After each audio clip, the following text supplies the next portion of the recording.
मायोंग का श्राप एपिसोड 1।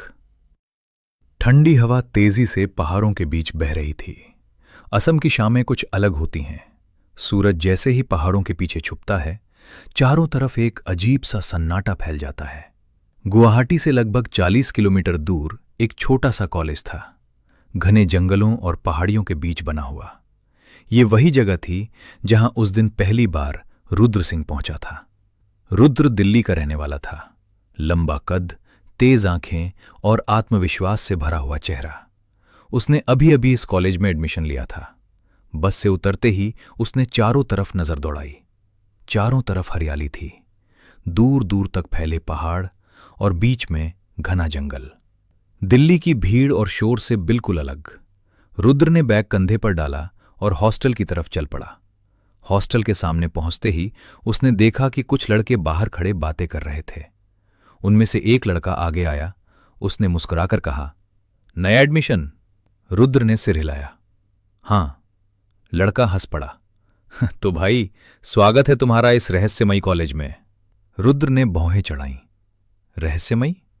लड़का बोला, हां, यहां बहुत कहानियां हैं। रुद्र हल्का सा मुस्कुराया। भूत प्रेत वाली? लड़का बोला, तुमने मायोंग का नाम सुना है? रुद्र ने सिर हिलाया। नहीं। लड़का बोला, यहां से ज्यादा दूर नहीं है।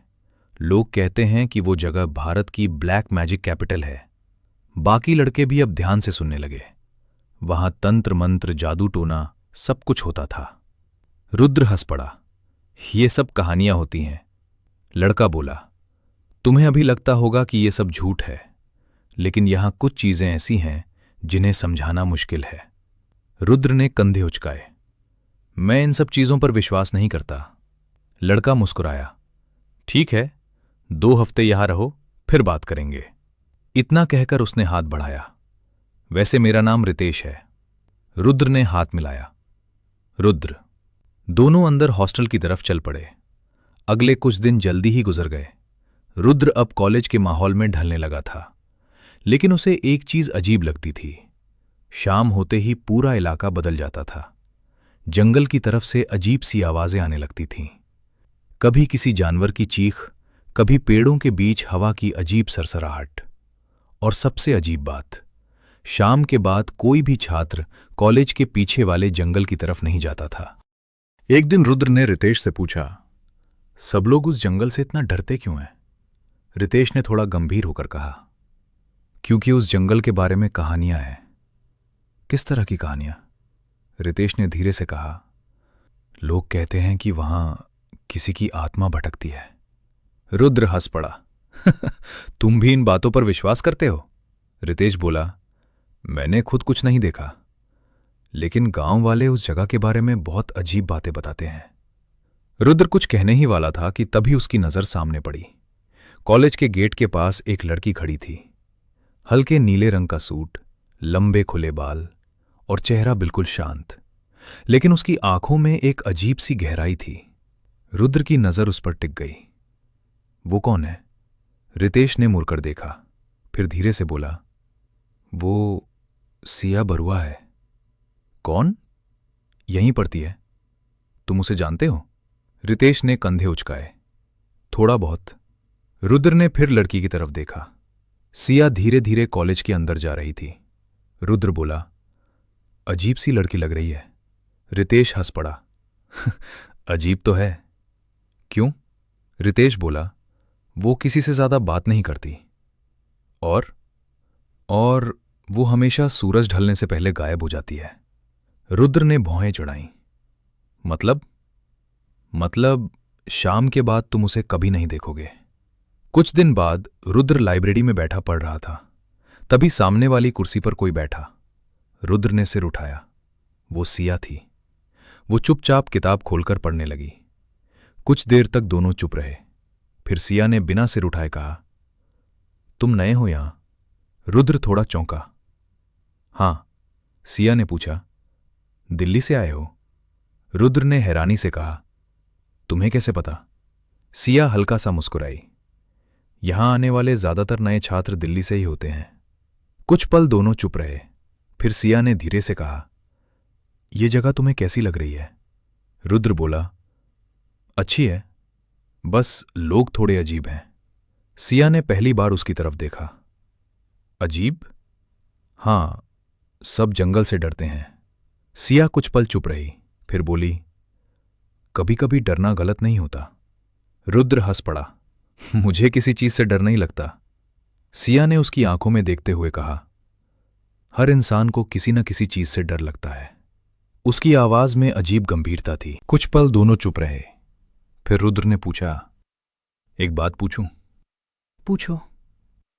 ये मायोंग वाली कहानियां सच हैं क्या? सिया ने उसकी तरफ देखा।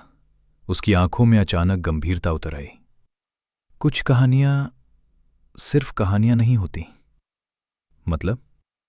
मतलब कुछ जगहों पर ऐसी चीजें होती हैं जिन्हें समझना आसान नहीं होता। रुद्र कुछ और पूछ पाता उससे पहले सिया ने किताब बंद की और खड़ी हो गई। सूरज ढलने वाला है, उसने कहा। तो? वो कुछ पल चुप रही, फिर बोली, इस जगह सूरज ढलने के बाद रुकना अच्छा नहीं होता। क्यों? सिया ने सीधा उसकी आंखों में देखा। क्योंकि कुछ चीजें अंधेरा होते ही जाग जाती हैं। और वो चली गई। उस रात रुद्र हॉस्टल की छत पर बैठा था। नीचे दूर तक फैला जंगल दिख रहा था, लेकिन उसके दिमाग में सिर्फ एक बात घूम रही थी, कुछ चीजें अंधेरा होते ही जाग जाती हैं। तभी रितेश उसके पास आया। क्या सोच रहे हो? सिया के बारे में। रितेश ने गहरी सांस ली। वो लड़की सच में अजीब है, अक्सर अकेले जंगल की तरफ जाती है। रुद्र ने तुरंत कहा, तो फिर हमें भी देखना चाहिए, वहां क्या है? रितेश चौंका। पागल हो गए हो? डर रहे हो? हां, थोड़ा। रुद्र हंसा। चलो आज पता करते हैं। रात गहरी हो चुकी थी। दोनों धीरे धीरे जंगल की तरफ बढ़ रहे थे। पेड़ों के बीच घना अंधेरा था। हवा अचानक ठंडी हो गई थी। तभी दूर से किसी के रोने की आवाज आई। दोनों रुक गए। तुमने सुना? रितेश ने डरते हुए पूछा। हां, लेकिन ये इंसान की आवाज लग रही है, रुद्र ने कहा। अचानक पेड़ों के बीच एक सफेद आकृति गुजरी। रितेश पीछे हट गया। चल वापस चलते हैं। तभी पीछे से आवाज आई, तुम दोनों यहां क्या कर रहे हो? दोनों मुड़े। सिया उनके पीछे खड़ी थी। उसकी आंखों में साफ डर था। मैंने कहा था ना, यहां मत आया करो। लेकिन यहां है क्या? रुद्र ने पूछा। सिया ने जंगल की तरफ देखा। उसकी आवाज कांप रही थी। तुम नहीं समझोगे। अगर अपनी जान की कीमत समझते हो तो अभी यहां से चले जाओ। तीनों कुछ पल चुप खड़े रहे। तभी कहीं पास में टहनी टूटी। सिया फुसफुसाई, ये जानवर नहीं है। अचानक हवा और ठंडी हो गई। रुद्र को लगा जैसे किसी ने उसके पीछे सांस ली हो। वो मुड़ा, कोई नहीं था। पेड़ों के बीच एक लंबी परछाई हिलती दिखी, इंसान जैसी, लेकिन अलग, जैसे जमीन को छुए बिना चल रही हो। बस अब चलो यहां से। सिया ने रुद्र का हाथ पकड़ लिया। तभी हवा में एक धीमी आवाज गूंजी, रुद्र। उसके कदम वहीं रुक गए। किसने मेरा नाम लिया? चलो। रितेश लगभग घसीटते हुए उसे बाहर ले गया। तीनों तेजी से जंगल से बाहर निकले, लेकिन रुद्र बार बार पीछे देख रहा था। जंगल के किनारे पहुंचकर उसने आखिरी बार मुड़कर देखा। अंधेरे में दो चमकती आंखें उसे घूर रही थीं। सिया, वो क्या था? उसने पूछा। सिया कुछ पल चुप रही, फिर बोली, तुम्हें यहां नहीं आना चाहिए था। क्यों? उसकी आवाज कांप गई। क्योंकि मायोंग का श्राप अभी खत्म नहीं हुआ है। उस रात के बाद सब कुछ बदल गया, क्योंकि रुद्र ने जो देखा था वो सिर्फ एक परछाई नहीं थी, वो एक शुरुआत थी, एक ऐसे रहस्य की जो सदियों से छुपा हुआ था। और बहुत जल्द उस रहस्य की पहली कीमत किसी की जान बनने वाली थी।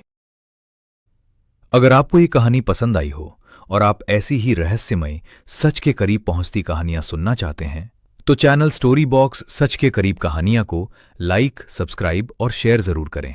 आपका साथ हमें और बेहतर कहानियां लाने की ताकत देता है।